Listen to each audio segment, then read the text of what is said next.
Learning historical facts has not been enough. Hi, this is Reginald Kuakaru.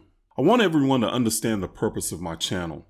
If you're looking for a history lesson, that's not what my channel is about. It's about personal empowerment and self-development through African spirituality. I personally love history. I'm not in any way saying that history doesn't matter because it is important. But learning historical facts and trivia hasn't done much for the African diaspora over the last 50 years.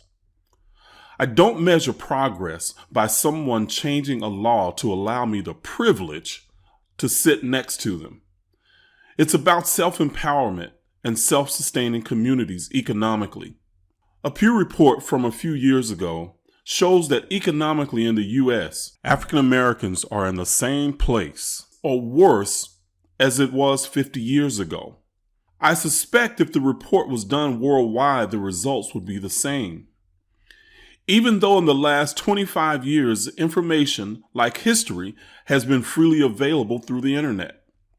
I'm offering a different route to elevate you consciously. Learning good historical facts is great for trivia and mental masturbation. Taking a look in the mirror and changing yourself to create a new future is hard. Only the courageous few will do the work necessary. Thank you for watching. Please subscribe, like, and share with anyone that will be consciously elevated and vibrationally uplifted by this.